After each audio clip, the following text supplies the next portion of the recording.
comenzar hablando del libro de Natalia, Natalia y los autores que escribieron dentro de este texto. Este texto titulado Ayacucho 1824 puede llevarnos quizás a la idea de que solamente se hace un diálogo sobre Ayacucho.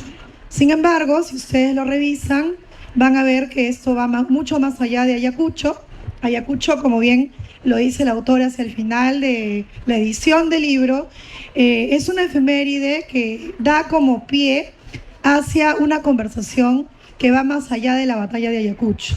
Algo muy importante que creo tenemos los que nos gusta la historia, que es entender los procesos, ¿no? No solamente ir al dato, a la fecha, a la conmemoración, sino al proceso. Este trabajo, como les dije hace un momento, fue hecho a invitación de Dante Trujillo.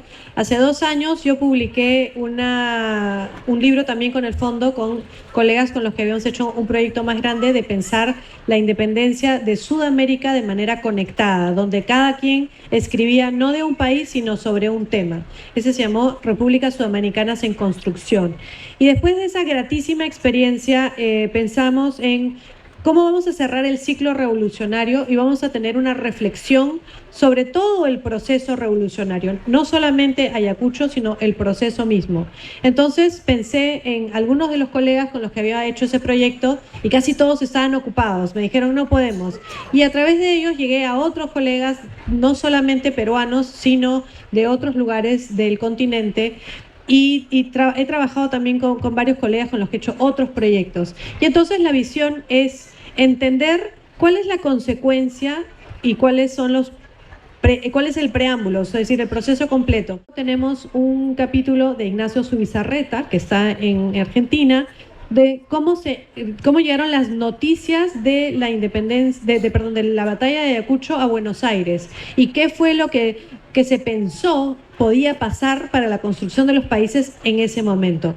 Tengo un artículo de Héctor Strobel de México que nos explica cómo en México el proceso de independencia va a ser diferente porque tienen más bien una monarquía, tienen un acuerdo con el Plan de Iguala y un imperio que va a caer en el año 23 y en el año 24 se va a crear la República Federal Mexicana que conocemos ahora. Y entonces hay una cosa sobre el proceso gaditano que está sucediendo en la península que va a tener repercusiones tanto en México como en Perú. Y entonces esto nos va a permitir ver eso. Que el gran reto de este libro ha sido de alguna forma ir más allá de Simón Bolívar. Como se sabe, Simón Bolívar llega al Perú el año 1823 y lo que sucede es que su injerencia va a ser inevitable, va a tener una presencia, digamos, que va a tener antecedentes, como lo ha descrito el texto de Luis Prado Arellano, que está en el presente ensayo.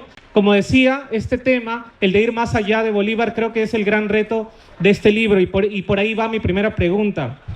Mi duda era, ¿cómo podemos sopesar, digamos, la relevancia de Simón Bolívar en la batalla de Ayacucho, teniendo en cuenta que Bolívar no estuvo en la batalla de Ayacucho? Efectivamente, como todos recordarán, Bolívar no estuvo presente en la batalla de Ayacucho, pero la campaña final no hubiera sido posible sin la presencia de Bolívar y del ejército colombiano en el Perú.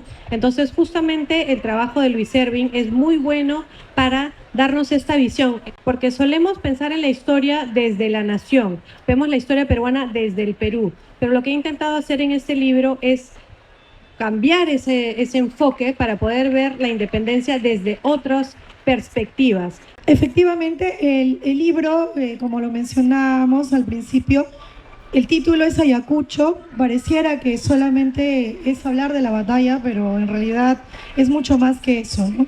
Hay desde más o menos el año 1810, desde allí 1808, se marca el inicio de este texto que también es una especie de como que un rompecabezas, ¿no? Un rompecabezas a partir de Ayacucho, que las piezas van siendo brindadas por los diferentes historiadores e historiadoras. Algo también importante que tiene este libro es justamente lo que mencionabas, ¿no?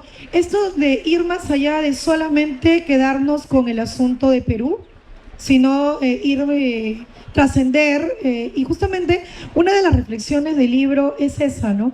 Que quizás en el centenario, en el sequicentenario, hace algunos años atrás, las reflexiones de los historiadores, de los peruanistas, eran básicamente como que se quedaban en el Perú. Y más bien este libro busca hacer una suerte de historia conectada. Me parece que es muy importante considerar que nos estamos preguntando quiénes somos los peruanos, cuál es nuestra nación, cómo nos construimos. Y me parece que la única manera de llegar realmente a entender eso es con una introspección que tiene que ver con un mejor conocimiento de nuestro pasado. Si nos quedamos únicamente con la gran celebración de los grandes héroes, que todos son hombres y que todos son de élite, entonces no vamos a entender realmente cómo es que formamos un país diverso, de regiones, con personas de todo tipo que lucharon. Recordemos además que la generación de personas que estuvieron presentes en la batalla fue la generación que formó todo el siglo XIX peruano. Una de las cosas que a mí me gusta siempre resaltar es Juan Antonio Pezet, que fue presidente a finales de la década de 1860, estuvo presente en la batalla de Ayacucho con 12 años. Pensemos entonces que este fue un conflicto que involucró a generaciones enteras de peruanos y que tuvo fue una cosa que impactó muchísimo. Pero además que no es solamente la independencia del Perú la que se sella en Ayacucho, es también la independencia de todo el continente y, como les decía, cerrando un gran ciclo revolucionario.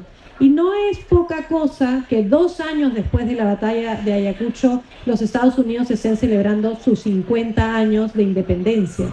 Es decir, estamos hablando de todo un periodo histórico muy grande.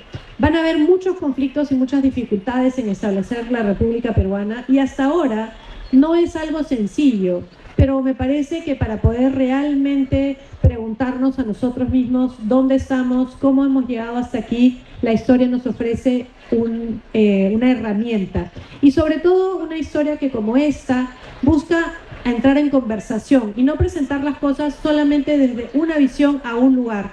Una de las ambiciones más grandes de este libro es poder entrar en ese diálogo para poder ver un mismo periodo, un mismo evento histórico desde diferentes perspectivas. Así que los invito a todos y todas a leerlo. Muchas gracias por acompañarme.